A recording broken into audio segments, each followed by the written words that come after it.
Get breaking news alerts and special reports. The news and stories that matter, delivered weekday mornings.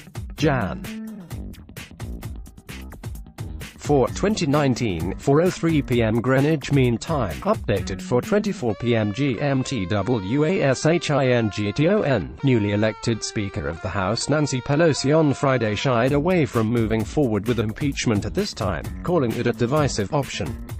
But she said that colleagues' use of an expletive to describe President Donald Trump was no worse than some of the language the president himself has used. I do think that we want to be unified and bring people together. Impeachment is a very divisive approach to take, and we shouldn't take it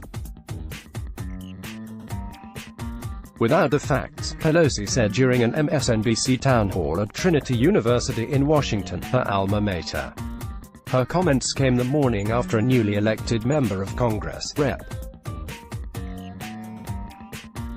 Rashida Tlaib D. Mitch, told a progressive audience that Democrats are going to impeach the mother of her. Pelosi said, generationally, that would not be language I would use, but nonetheless, I don't think we should make a big deal of it. Pelosi also said that what Tlaib said was nothing worse than the president has said, and that the episode consolidates his base, but I don't think they need much consolidation. She added that while she was not in the censorship business,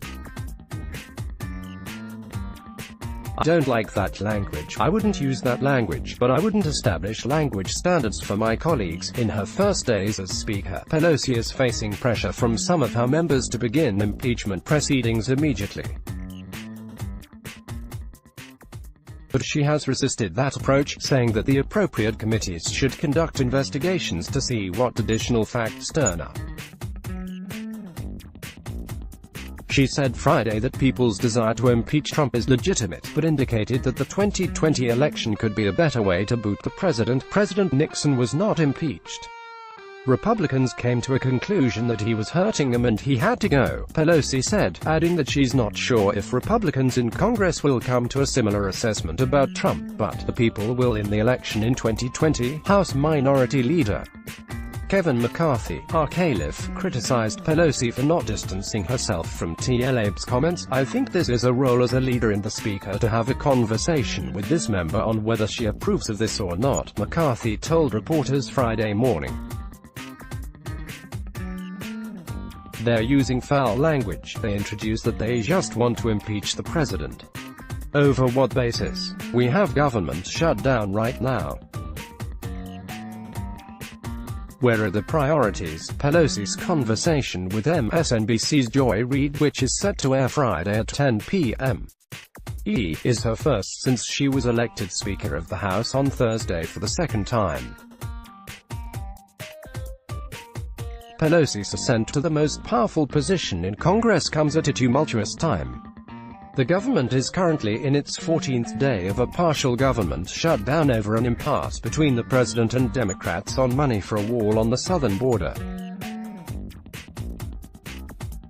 She put additional pressure on Trump and Republicans to support House-passed legislation to reopen much of the government, saying that the president was holding hostage government workers' paychecks over his border wall. The wall and the government shutdown really have nothing to do with each other, Pelosi said, adding that it is totally irresponsible to connect the two. There is no reason to have workers pay a price with a paycheck, she said.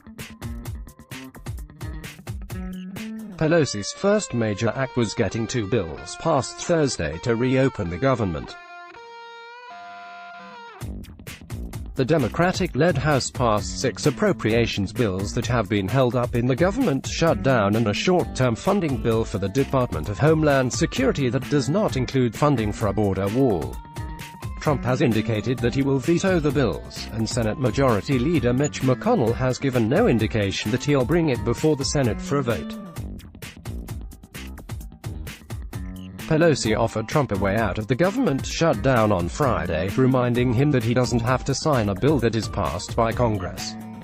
It becomes the law after 10 days. The president doesn't even have to sign, she said. Pelosi also ushered through, as is customary, a new rules package to govern the House. Included is a provision that the House Legal Counsel will defend the government against a federal lawsuit over the Affordable Care Act, a suit that could end coverage for pre-existing medical conditions. It's a mostly symbolic measure to put members on record on the issue, especially since health care and pre-existing conditions were the defining issues of the 2018 midterms when Democrats won back the majority. She said that she has become Speaker during interesting times, perhaps the most challenging in recent memory given the difference of opinion and values between Democrats and the president. Leanne Caldwell is a political reporter for NBC News who covers Capitol Hill and elections.